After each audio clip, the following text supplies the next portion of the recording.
ये लड़का इतना सुंदर है कि जो भी इसे एक बार देख ले तो वह पागल हो जाएगा, इसीलिए ये स्कूल में हेलमेट पहन कर रहता है। जब ये लड़का स्कूल जाता है तो ये लड़की बिना उसे देखे उस पर टोट मारने लगती है। लड़का बिना उसका जवाब दिए अपनी सीट पर बैठ जाता है। पास में बैठी लड़की लड़के को हौसला देती है और कहती है उसकी बात का बुरा मत मानना, उसे अपने पैसों पर बहुत घमंड है। क्लास खत्म होने के बाद लड़की बाहर किसी से फोन पर बात कर रही थी, तभी एक लड़का आता है और उसे प्रपोज करता है, पर लड़की उसके कपड़ों को लेकर मजाक बनाने लगती है। पहले ब्रांडेड कपड़े खरीद लो फिर आना मुझे प्रपोज करने। लड़का दुखी होकर वहाँ से चला जाता है। तभी ये लड़का आता है और लड़की को समझाता है, पर लड़की उल्टा उसका भी मजाक उड़ाने लगती है और अपनी महंगी गाड़ी दिखाते हुए कहती है ये तुम्हारी औकात से बाहर है। लड़का कुछ नहीं बोलता है। तभी एक बहुत बड़ी गाड़ी आती है जिसे देख सब लोगों की आंखें खुली की खुली रह जाती हैं। तभी एक गार्ड निकल कर आता है और लड़के से बैठने का इशारा करता है। यह देख लड़की को यकीन नहीं होता।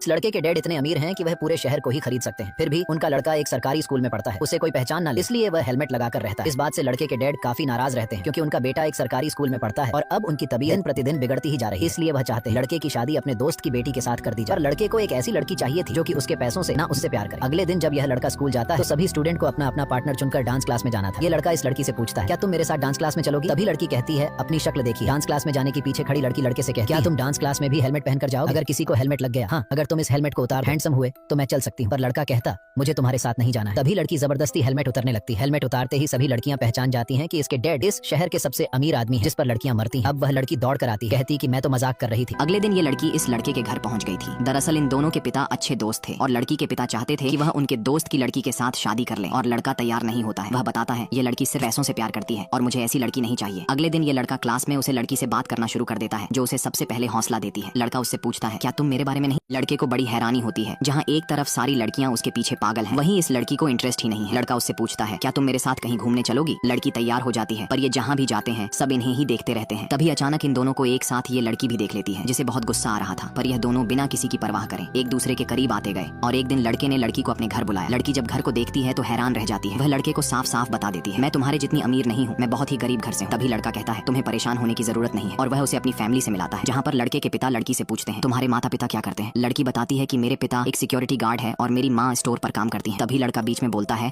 और अपने पिता को बताता है ये अपने क्लास की टॉपर भी है। पर लड़के के पिता लड़की से कहते हैं तुम सोच भी कैसे सकती हो मेरे बेटे के साथ शादी करने की? तुम लड़के के पिता लड़की की गरीबी का मजाक बनाने लगते हैं जो कि लड़की से सुना नहीं जाता और वह वॉशरूम में जाकर रोने लगती है। लड़का अपने पिता से कहता है आपने ये ठीक नहीं किया। तभी उसके पिता कहते हैं मैं चाहता हूँ तुम्हारी शादी ऐसी लड़की से हो जो तुम्हें नीचे ना खींचे ऊपर ले जाए। अब लड़का लड़की को देखने वॉशरूम जाता है, पर आवाज देने पर भी दरवाजा नहीं खुलता है। जब अंदर जाकर देखता है तो लड़की नहीं थी, वह वहाँ से बिना बताए भाग आई थी। लड़का उसे मैसेज करता है, तभी लड़की मैसेज का जवाब देती है आज के बाद मुझसे मिलने की कोशिश ना करना। और कुछ दिनों के बाद लड़के के पिता एक पार्टी रखते हैं जिसमें वह अपने दोस्त की बेटी के साथ अपने बेटे की एंगेजमेंट करने जा रहे थे। लड़का और लड़की दोनों आपस में बात कर रहे थे। दोनों की इच्छाएं बहुत अलग थीं। लड़की कहती है हमारी शादी कोकोनट आइलैंड पर हो तो कैसा रहेगा? लड़का कहता है नहीं, वह आइलैंड जब बन रहा था तो बहुत सारे पेड़ों को काटा गया था और कितने जानवरों को मार दिया गया था। हमारी कंपनी जो पर्यावरण को बचाने का काम कर रही है, हमें वहाँ पर नहीं जाना चाहिए। लड़की की बात सुनकर लड़का हैरान रह जाता है, जो सिर्फ दिखावटी दुनिया में जीना चाहती है, उसे पर्यावरण से कोई भी लेना देना नहीं था। दोनों एक ऐसी नाव में सवार होने जा रहे थे जिसका कोई मांझी नहीं था। तभी लड़के के पिता अनाउंसमेंट करते हैं और अपना उत्तराधिकारी अपने बेटे को बनाने की घोषणा करते हैं। साथ ही उसकी एंगेजमेंट अपने दोस्त की बेटी के साथ करने की भी बात करते हैं। यह बातें सुनकर लड़के की माँ जरा भी खुश नहीं थी। तभी लड़के की नजर फूलों के गुलदस्ता पर जाती है जो उसी लड़की ने भेजे थे। यह देखकर लड़के का दिल बैठ जाता है। वह अपने पिता को बीच में रोकता है और उनके उत्तराधिकारी बनाने से इनकार कर देता है और पार्टी छोड़कर चला आता है। लड़के के पिता उसे समझाते हैं, पर लड़का कहता है मुझे उस लड़की से शादी नहीं करनी जिसके ख्याल मुझसे जरा भी नहीं मिलते हैं। लड़के के पिता कहते हैं अगर तुमने उसे लड़की से शादी नहीं की तो मैं तुम्हें बेदखल कर दूं। लड़का कहता है ठीक है, मुझे नहीं चाहिए आपकी दौलत और ये सन्नो शौक, और अब यह सब मैं ज्यादा बर्दाश्त नहीं कर सकता। ये लड़का अपने पिता से कहता है मुझे उस लड़की से शादी नहीं करनी है जो सिर्फ मेरे पैसों से प्यार करती है। तभी लड़के के पिता कहते हैं ठीक है, आज के बाद मेरी रोल्स रॉयल लेकर मत जाना। लड़का कहता है ठीक है, नहीं ले जाऊंगा। लड़का अब सीधे लड़की के घर पहुंच जाता है। लड़की कहती है अब यहाँ पर क्या करने आए हो? जब तुम्हारे पिता मुझे भला बुरा कह रहे थे तब तुमने कुछ नहीं कहा था। तभी लड़का कहता है उस वक्त मैं तुम्हारा साथ नहीं दे सका था, उसके लिए मुझे माफ कर दो, पर मैंने वह कंपनी वह घर सब छोड़ दिया है तुम्हारे लिए। तभी लड़की उसे माफ कर देती है, पर अब उस कंपनी को संभालेगा कौन? मेरे पास एक आइडिया है। और अब ये लोग उस पार्टी में वापस आ गए थे। यहाँ पर यह आदमी कंपनी का सीईओ बनने की बात कर रहा था। बताता है कंपनी के ओनर का बेटा जो अपने परिवार को नहीं संभाल सकता है, वह भला कंपनी को कैसे संभाल सकता है, इसलिए मैं इस कंपनी का सीईओ बनना चाहता हूँ। तभी यह लड़की कहती है इस कंपनी के 2 बच्चे हैं, इसलिए कंपनी का सीईओ एलन को बनाना चाहिए। पर तभी आदमी कहता है वह एक लड़की है, वह भला कंपनी कैसे संभाल सकती है? लड़का बताता है मैंने करोड़ों की गाड़ियाँ, आलीशान मकान, यहाँ तक की सारी संपत्ति को ठुकरा दिया है तुम्हारे लिए, पर प्लीज मेरे प्यार पर विश्वास करो। आखिरकार लड़की को विश्वास हो जाता है। तभी लड़की कहती है पर उस कंपनी को संभालेगा कौन? इधर यह आदमी कंपनी को संभालने की जिम्मेदारी लेता है, पर तभी वह लड़की आ जाती है जो कहती कहती है कंपनी को लड़के की बहन संभालेगी। आदमी कहता है कंपनी को चलाना लड़कियों का काम नहीं। तभी वह लड़की बताती है हाँ क्यों नहीं, जिस तरह तुम इस कंपनी को अभी तक चलाते आ रहे हो, तुम्हारे बहुत सारे घोटाले मुझे पता है, जिस पर आदमी कुछ नहीं बोलता।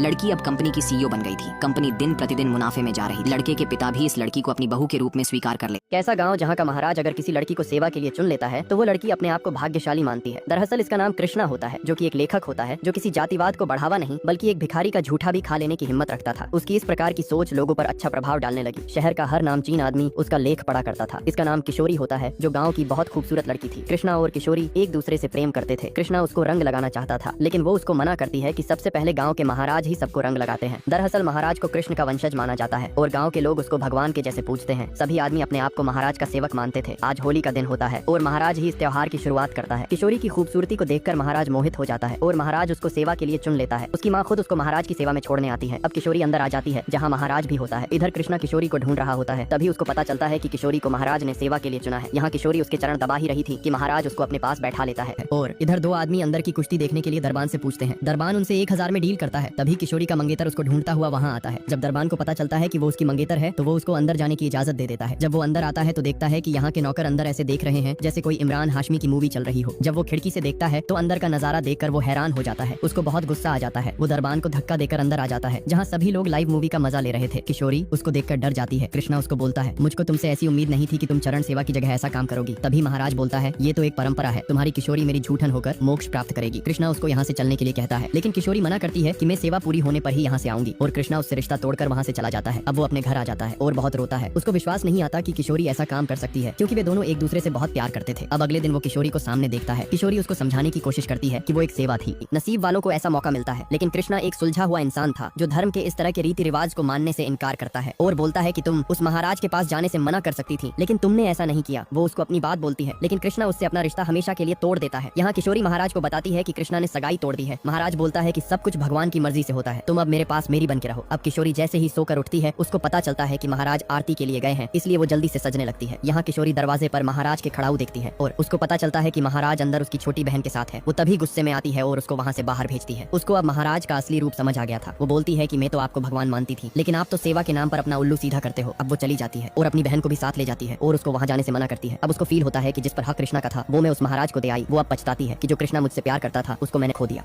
कृष्णा अपनी मंगेतर को छोड़ देता है क्योंकि वो सेवा के नाम पर महाराज के साथ रही थी, क्योंकि इस गांव में महाराज को भगवान माना जाता है। यहाँ कृष्णा का बाप उल्टा उसी पर गुस्सा करता है कि तूने किशोरी के साथ रिश्ता क्यों तोड़ा। ये हमारे गांव की परंपरा है कि लड़कियां हवेली में सेवा देती हैं, लेकिन कृष्णा एक क्रांतिकारी विचारधारा का इंसान था। उसको ये गवारा नहीं था कि उसकी होने वाली बीवी किसी आदमी के पास जाए, लेकिन उसका बाप उसकी बात नहीं सुनता और उसके एक थप्पड़ मारता है। उसकी माँ भी उसको घर से निकल जाने को बोल देती है और वो घर से निकल जाता है। जब सुबह होती है वहाँ दो आदमी आते हैं जो कृष्णा का लेख पढ़ा करते थे और उसकी सोच की इज्जत करते थे। यहाँ महाराज अपनी मालिश करा रहा था कि तभी एक आदमी अपनी बहन को लेके आता है और बताता है कि मेरी बहन आपके बच्चे की माँ बनने वाली है, अगर आपने कुछ नहीं किया तो हमारी बहुत बदनामी होगी। लेकिन वो नहीं मानता, जिससे उसका भाई गुस्सा दिखाने लगता है। लेकिन उसकी बहन महाराज से माफी मांगती है और महाराज उसको धतूरे का लड्डू खिला देता है। उसका भाई खाने के लिए मना करता है, लेकिन वो महाराज की बात मान लेती है। रात को कृष्णा जा रहा था तभी उसको आवाज सुनाई देती है। वो लड़का बताता है कि महाराज ने मेरी बहन को जहरीला लड्डू खिला दिया है। हाँ, वो बताता है कि महाराज ने मेरी बहन को धतूरे का लड्डू खिला दिया है क्योंकि वो पेट से थी। अब वो जैसे ही उसको हॉस्पिटल ले जाने के लिए बैलगाड़ी लेके आता है, वो देखता है कि वे वहाँ से गायब हो जाते हैं। वो उनको ढूंढने की बहुत कोशिश करता है, लेकिन वे उसको नहीं मिलते। वो एक आदमी से पूछ ही रहा था कि वो बताता है कि ये हवेली बहुत लोगों को निकल चुकी है। कृष्णा बोलता है जब तुमको सब पता है तो आप कुछ करते क्यों नहीं हो। वो बोलता है कि महाराज की ताकत बहुत बढ़ चुकी है, मैं कुछ करना भी चाहूंगा तो मेरी भी आवाज हवेली में दबा दी जाएगी, लेकिन तू हवेली के बाहर से बहुत कुछ कर सकता है। देश के बारे में तो लिखते ही हो, हवेली के बारे में भी लिखना शुरू कर दो। लेकिन अखबार का संपादक कृष्णा को ऐसा करने से मना कर देता है कि महाराज के बारे में ऐसा करने का मतलब है कि अपने पैर पर कुल्हाड़ी मारना। लेकिन कृष्णा अपनी बात पर अटल रहता है। अब वो उसको किशोरी के बारे में बताता है कि वो तुमसे मिलने के लिए आई थी क्योंकि वो किशोरी को बहुत प्यार करता था, इसलिए उसको माफ करने के लिए मान जाता है। तभी वहाँ एक आदमी आता है और उसको अपने साथ ले जाता है। यहाँ वो आके देखता है कि किशोरी अब नहीं रही है क्योंकि महाराज ने उसके साथ जो किया था उस वजह से वो कृष्णा से आंख नहीं मिला सकती थी। अब वो बहुत गुस्से में महाराज को चेतावनी देता है। बस एक छींक मारी और जो हजारों साल से सोया हुआ मम्मी था वो जिंदा हो गया। अडेलर ने एकदम शांत चेहरा बनाए उसे देखा। वो अलमारी खोलकर बाहर आया और माफी मांगते हुए बोला कि उसने कांच तोड़ दिया। अडेलर ने कहा कि कोई बात नहीं, वो खुद साफ कर लेगी। वो धीरे धीरे आगे बढ़ा और एक लड़की की ओर इशारा किया, फिर बोला कि दोनों बहुत मिलते जुलते हैं। अडेलर ने बताया कि ये उसकी जुड़वा बहन है और उसने मम्मी को इसलिए जगाया ताकि अपनी बहन का इलाज कर सके। कुछ साल पहले एक हादसे में उसकी बहन बहन कोमा में चली गई। एक टेनिस बॉल उसके सिर पर लगी जिससे वो गिर पड़ी और उसकी टोपी हटकर कील उसके दिमाग में घुस गई। बहन मरी नहीं लेकिन वो कोमा में चली गई। ऑडेलर को बहुत पछतावा था। उसने दुनिया घूमी और बड़े बड़े डॉक्टरों से मिली ताकि उसकी बहन ठीक हो सके। फिर उसने सुना कि प्राचीन मिस्र के अराओ के डॉक्टरों के पास जिंदा करने की शक्ति थी। वो मिस्र पहुंची और वहाँ के लोगों की मदद से अराओ की कब्र ढूंढ ली। उसने एक पत्थर का दरवाजा खोला लेकिन वहाँ से काले रंग का तरल बह निकला। असली रास्ता ढूंढने के लिए उसने एक किताब निकाली और बालू को एक कटोरे में डाला। जल्द ही उसे असली रास्ता मिल गया। उसके मिस्र के साथ ही सोना देखकर लालच में पड़ गए। अडेलर ने मम्मी में रुचि ली। जैसे ही उसने मम्मी का ताबूत खोलने की कोशिश की, एक सैनिक ने उसे रोक दिया। सैनिक की गर्दन का हार जिंदा हो गया और उसे गला घोंटकर मार डाला। उसके साथी को भी एक अजीब शक्ति ने मार दिया। ताबूत खोलते ही वो खुश होने ही वाली थी कि पीछे से एक और सेना आ गई। सेना ने उन्हें पकड़ लिया लेकिन अडेलर ने एक चाल चली। सिगरेट जलाने के बहाने उसने लाइटर जमीन पर फेंक दिया और खुद ताबूत के साथ भूमिगत नदी में कूद गई। अडेलर ने बड़ी मुश्किल से मम्मी को अपने शहर लाई। उसने मम्मी को जगाने की कोशिश की लेकिन मम्मी नहीं जगा। उसे लगा यह सब बकवास है। तभी मम्मी ने जोर से छींक मारी। मम्मी ने बड़े शिष्टाचार से धन्यवाद कहा। अडेलर ने उससे बहन को बचाने की विनती की। मम्मी ने कहा कि वो गलत इंसान को जगा चुकी है। मम्मी एक फिजिसिस्ट विज्ञानी था। मम्मी ने बोला, मैं कोई जादूगर नहीं हूँ मगर मैं तुम्हारी मदद कर सकता हूँ, मगर हमें कहीं जाना होगा। मम्मी के जिंदा होने के कुछ मिनट पहले लाइफ साइंसेस के एक डॉक्टर जिन्होंने आत्मा के रहस्यों को समझ लिया था, एक साइकिक पावर की मदद से मम्मी को जिंदा कर रहे थे। वो मम्मी से संपर्क स्थापित करने में सफल हुए लेकिन आखिरी स्टेप के दौरान एक ज्यादा साइकिक पावर इस्तेमाल करने की वजह से उनकी मौत हो गई। अडेलर इतनी परेशान थी कि उसे लगा प्रोजेक्ट फेल हो गया। उसने डॉक्टर को गले लगाया और रोते हुए कहा कि भले ही वो अडेलर की बहन को बचा नहीं पाए लेकिन उसे महसूस हुआ कि डॉक्टर की एनर्जी इतनी स्ट्रांग थी कि जब वो मंत्र पढ़ रहे थे तो ऐसा लगा जैसे आसपास के सारे मरे हुए लोग जिंदा हो गए। मम्मी के जिंदा होने के बाद अडेलर को तुरंत फिर से उम्मीद मिल गई। उसे पता चला कि फिरौन की मम्मी भी नेशनल एग्जीबिशन में है तो उसके डॉक्टर भी वहीं होंगे। वो तुरंत एनर्जी से भर गई और तुरंत निकलने का फैसला किया। इस पल सूट पहना मम्मी एक मोटे आदमी से रास्ता पूछ रहा था जिससे मोटा आदमी बेहोश हो गया और अडेलर भागते हुए मम्मी से कहती है कि किसी से भी ऐसे बात न करें वरना प्रॉब्लम हो जाएगा। मम्मी ने शिकायत की कि वो 5000 साल से कब्र में था और बाहर आकर 5 मिनट तक हंसना चाहता है। फिर वो लोहे के गेट पर पहुंचे और लॉक देखकर रुके। मम्मी ने अपनी उंगली से इशारा किया और ताला खुल गया। फिर वो मम्मीज की एग्जीबिशन हॉल में घुसे और फिर सिक्योरिटी गार्ड्स से मुलाकात हुई। मम्मी ने एक मंत्र पढ़ा और गार्ड्स सो गए। अडेलर से रहा नहीं गया और उसने कहा, तुम लोगों को उठाते नहीं हो लेकिन बेहोश करने में एक्सपर्ट हो। आगे जाकर उन्होंने आखिरकार सोए हुए फिरौन से मुलाकात की। 5000 साल से सोए हुए फिरौन ने अपने ताबूत से उठकर अंगड़ाई ली। मम्मी ने जल्दी से अडेलर का परिचय दिया जिसने सबको जिंदा किया था लेकिन उसे एक मदद चाहिए थी। अडेलर को फिरौन के पर्सनल डॉक्टर को अपनी बहन के इलाज के लिए उधार लेना है। फिरौन खुश नहीं हुआ। उसने बोला, तुमने मुझे इतनी मामूली बात के लिए क्यों जगाया? अडेलर ने फिरौन को अपनी बहन की तकलीफ के बारे में बताया तो वो रोने लगी और मम्मी उसे चुप कराने के लिए आगे बढ़ा। उसने फिरौन की तरफ मिन्नत भरी नजरों से देखा। तब फिरौन ने अपने पर्सनल डॉक्टर को बुलाया। अडेलर ने फिरौन को धन्यवाद कहा। डॉक्टर ने स्थिति का करीब से मुआयना किया और बहन की बीमारी की वजह बताई। उसने जोर देकर कहा कि अगर वो हेडपिन हटा दी गई तो वो मर जाएगी। अडेलर ने गुस्से में डॉक्टर पर हत्या का आरोप लगाया लेकिन मम्मी ने उसे रोक दिया। उसने अडेलर से कहा कि डॉक्टर के काम में दखल ना दे। फिर उन्होंने हजारों साल पुराने गुप्त मरहम को डिस्प्ले केस से निकाला। उसके बाद उन्होंने बहन को एक स्टैंड पर लिटाया। उन्होंने उसकी बहन के घाव पर कई महंगे मसाले डाले। उसके बगल में रखी मम्मी से सफेद कपड़ा निकाला और लड़की को पट्टी बांधी। डॉक्टर का काम होने के बाद अडेलर भागकर अपनी बहन को देखने गई जिसने कुछ बार चीखने के बाद अचानक उठकर बैठ गई। उसने अडेलर को बताया कि उसने टेनिस बॉल बहुत जोर से मारा था। अडेलर ने खुशी से अपनी बहन को गले लगाया।